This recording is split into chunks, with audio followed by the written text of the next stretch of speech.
আসসালামু আলাইকুম। দেশ প্রবাস যে যেখান থেকে ভিডিওটি ক্লিক করেছেন অসংখ্য ধন্যবাদ। আজকের ভিডিওতে আমরা আলোচনা করব দুবাই সম্পর্কে, দুবাইয়ের বিষয় সম্পর্কে, দুবাইয়ের ফ্যামিলি বিষয় সম্পর্কে, কাজের বিষয় সম্পর্কে, ট্যুরিস্ট বিষয় সম্পর্কে। দুবাইয়ের বিষয় সম্পর্কে আজকের ভিডিওতে আমরা আলোচনা করব।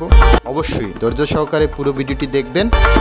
আমাদের চ্যানেলে নতুন দর্শক হয়ে থাকলে চ্যানেলটি অবশ্যই সাবস্ক্রাইব করবেন দুবাই সম্পর্কে জানতে, পরবর্তী ভিডিও পেতে পাশে থাকা বেল আইকন ক্লিক করে রাখবেন, একটা লাইক করে আমাদের উৎসাহিত করবেন এবং কমেন্ট বক্সে জানাবেন আপনি দুবাই সম্পর্কে বা প্রবাস সম্পর্কে কী জানতে চান।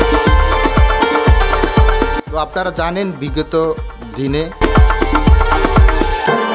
বাংলাদেশের যখন সরকার চেঞ্জ হয় তখনকার আওয়ামী লীগ সরকার যখন ছাত্ররা দেয় তখন দুবাইতে ভিসাগুলো, সেখানে আমাদের দুবাইয়ের যারা প্রবাসী রয়েছেন আমাদের দেশের জন্য তারা সেখানে আন্দোলন করে, তখন থেকেই দুবাইয়ের ভিসাগুলো বন্ধ করে দেওয়া হয় বাংলাদেশিদের জন্য। দুই একটা কোম্পানি রয়েছে যাদের জরুরি প্রয়োজন, দুই একটা কোম্পানিতে দুবাইয়ের ভিসা খোলা রয়েছে, সেজন্য তো আর সকল ভিসা পাবেন না, সকলে ভিসা পাবেন না।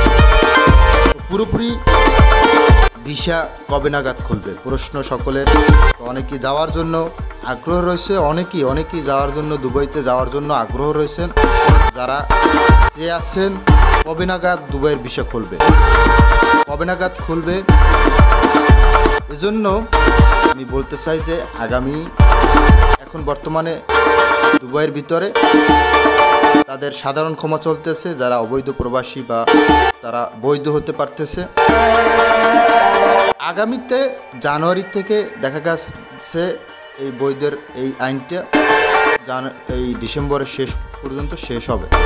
তার পরবর্তীতে জানুয়ারিতে হয়তো বাংলাদেশিদের জন্য দুবাইয়ের ভিসা খুলে দিতে পারে, কারণ ডক্টর ইউনূস স্যারের সাথে দুবাইয়ের শেখের সাথে কথা হয়েছে, আমি আগেও বলেছি আপনাদের। তো জানুয়ারিতে দুবাইয়ের ভিসা খোলা মাত্রই আপনাদের আমি জানিয়ে দেব। তো আল্লাহর কাছে দোয়া করুন যারা যেতে চান এবং কমেন্ট বক্সে জানান দুবাই সম্পর্কে। আমাদের চ্যানেলটি সাবস্ক্রাইব করে রাখুন, পাশে থাকা বেল আইকন ক্লিক করে রাখুন। দুবাইয়ের ভিসা খোলা মাত্রই আপনাদের জানিয়ে দেব। সবাই ভালো থাকবেন, সুস্থ থাকবেন। আল্লাহ হাফেজ। দেখা হবে নেক্সট কোনো একটা ভিডিওতে।